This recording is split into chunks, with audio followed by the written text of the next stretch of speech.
Maaf, 1, 2, 3. Ya, yang tengah pasti 1, 2. Nafsu amat yang tengah kayaknya nih.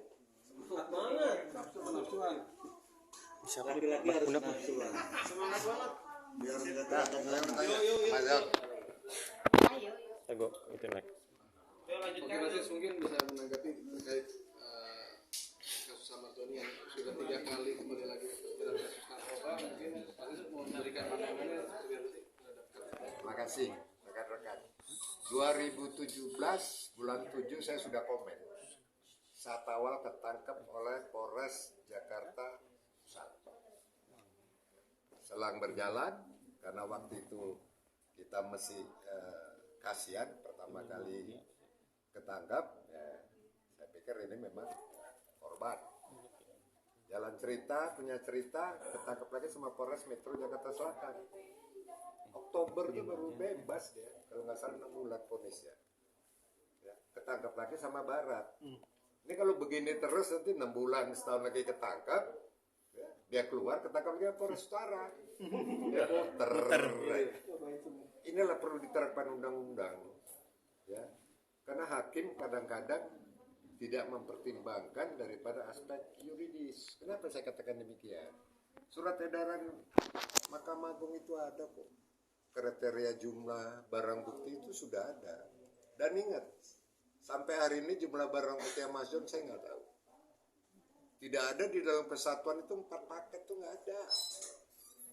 Kalau kesatuan itu ya gram, kilogram, ratusan gram, 1 ton, nggak ada paket. Ya, jadi 4 paket ini apa kapasitasnya? Ya, sudah di asesmen belum? Kalau enggak nanti begini aja.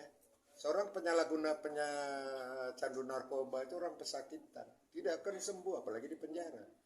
Direhabilitasi aja nggak merupakan jaminan. Banyak kan teman-teman kita direhabilitasi keluar mati. Tapi hak dia harus sesuaikan dengan undang-undang. Pasal 54, 55, 56 itu undang-undang narkotik 35 2002 jelas. Bagi para penyalahguna dan pencandu narkotika, ya, tidak dituntut pidana dan wajib direhab. Nah, ini kriterianya. Oh, boleh.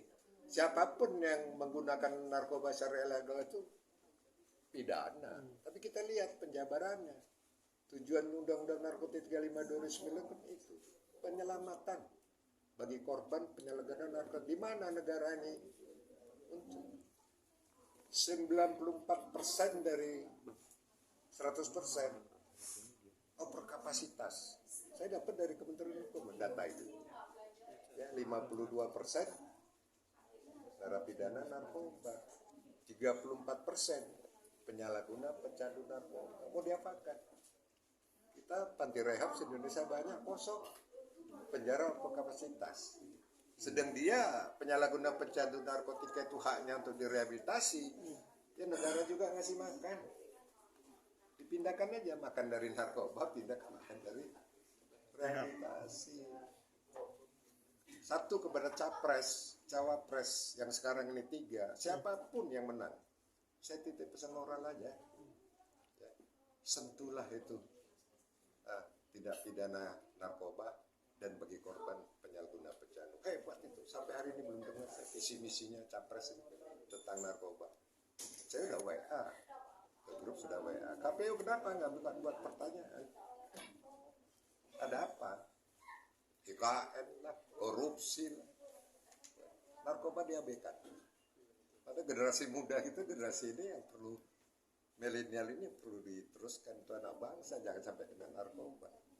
Berarti seharusnya direhabilitasi. 1. Tegakkan Undang-Undang Narkotika 35 2009. Itu tegas dan humanis.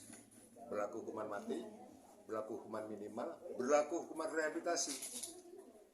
Ya. Jangan sampai di Indonesia ini ada terpidana mati narkotika sampai 3 kali baru mati. Hanya di Indonesia, di luar negeri nggak ada. Freddy Budiman ketangkap BNN hukuman mati, ketangkap Barreskrim hukuman mati, ketangkap BNN hukuman baru diskusi. Sekarang muncul lagi Freddy Pratama, lebih hebat dari Freddy Budiman. Siapa yang nyari sekarang kasusnya? Diem-diem aja. Harus negara yang turun. Panggil Kementerian Hukum HAM, Dirjen Lapas. Berapa terpidana mati khusus narkoba? 100 sekian. Panggil Jaksa Agung selaku eksekutor. Pak Jaksa Agung kenapa nggak diskusi ini? Ada masalah apa? Harus. Mudah-mudahan Indonesia emas, Indonesia maju nanti tatkala generasi muda kita bersih terhadap narkoba. Basis kan kalau nggak salah